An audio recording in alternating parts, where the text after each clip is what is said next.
Hi, I'm Judy Harrington, and today I'm going to talk to you about how to make your own kombucha. And first we're going to go into the process of harvesting a batch that has already been made, and then we're going to bottle it. Then we're going to show you how to brew a new batch, to make the tea to put the mother or the Scooby into, and then show you how to handle the mother and move her from one batch to the next. So first let's begin by harvesting. Right here is my latest kombucha. And what I like to do is I like to use this size cookie jar. You can buy these at Target or Walmart, and they have a lid with them.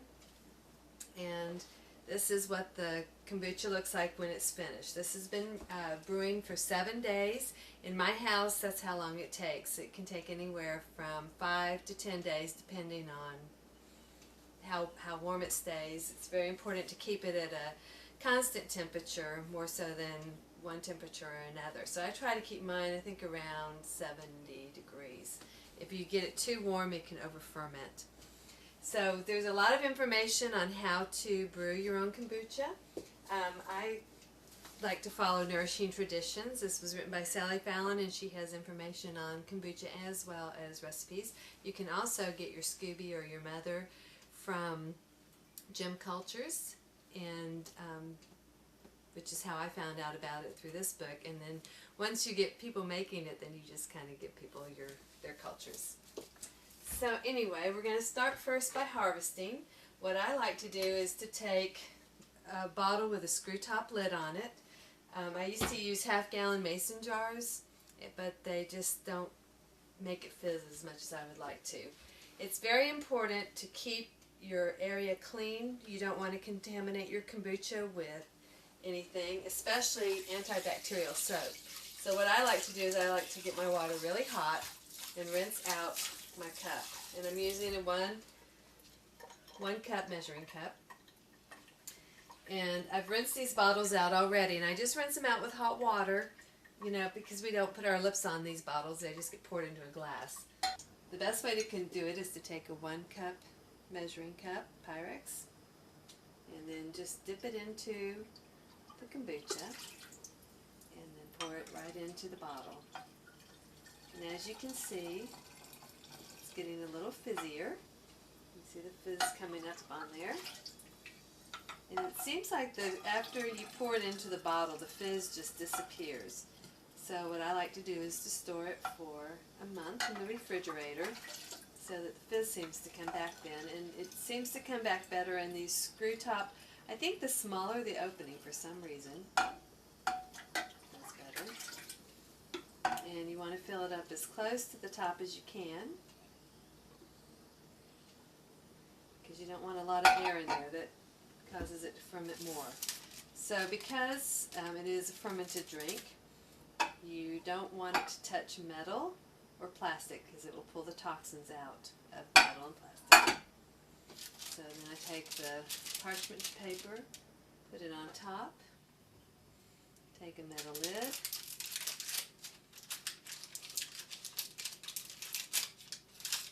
and twist it on tight. So it keeps it from contacting the metal, plus it gives a better airtight hold. So now that we've harvested the mother, or harvested the kombucha, we're going to show you how to transfer the mother and the tea to start a new batch. First I want to talk about the tea.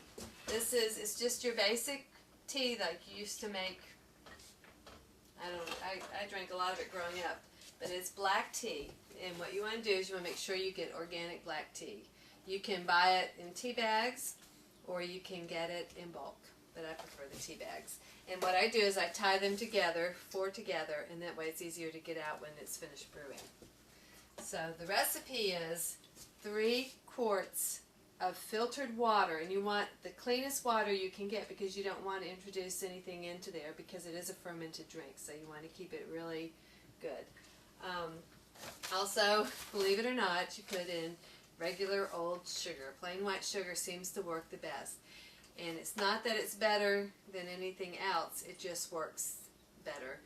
And because it's being fermented out, you're not really getting very much sugar at all in your kombucha. You don't want to use honey ever. Honey has a lot of things in there that could create pathogens and make it a toxic kombucha. It's a live bacteria that you're working with. So you want to be very careful about that. So what you do is you put your 3 quarts of water in here with your cup of sugar, and you bring it to a boil. Then you throw your 4 tea bags in, and you put the lid on it, and you let it simmer for 15 minutes. Then I take the tea bags out and let it cool. Now you want this to cool down to room temperature. You don't want to put hot tea in your kombucha or you'll probably kill it. It'd be too hot. So I'm going to transfer out the mother into this other bowl, and then I'm going to put the tea in. So what you want to do is you want to make sure your hands are really clean, not with soap, but just really clean with water. So what I do is I pull out, this is the mother here, and you can see it's a nice light brown beige color, and you can see here that it is split. There's the mother, and then there's a new mother that has grown from it. These are both very healthy. It's getting to be summer, so I'm getting, staying warmer, so the mother is really making nice mothers. So both of these would be very good to put into your next batch of kombucha. So you want to separate those. And then I take the rest of the tea and I put it in there. Then what I like to do is to rinse it out with warm water. Just to get out all any residue that's in the bottom.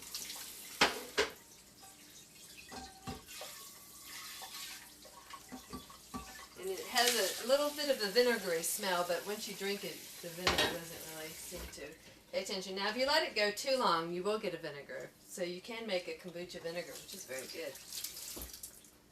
So what I'm going to do is transfer the tea into the jar. And something you want to make sure to do is to have the height of the tea no taller than the diameter of the container that you have it in. Otherwise it doesn't have the room to ferment properly. So then what I'm going to do is I'm going to take one of the mothers, and this one's looking very nice. This one actually has another one growing on the back of it. So I'm going to put that in here. And probably should have done this first, but the recipe says to put half a cup of kombucha in. I like to put more like a cup in.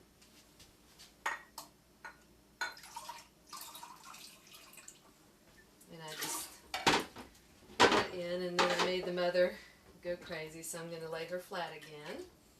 And that's basically all you have to do. And then you want to keep it in a dark place. So what I do is I don't have cupboard space to put it under. So I take these dish towels, which have been washed without soap and without any fabric softeners or anything. So they're just nice clean towels because you don't want to get anything inside. Another reason for using towels is to keep bugs out. You can put a rubber band around the top.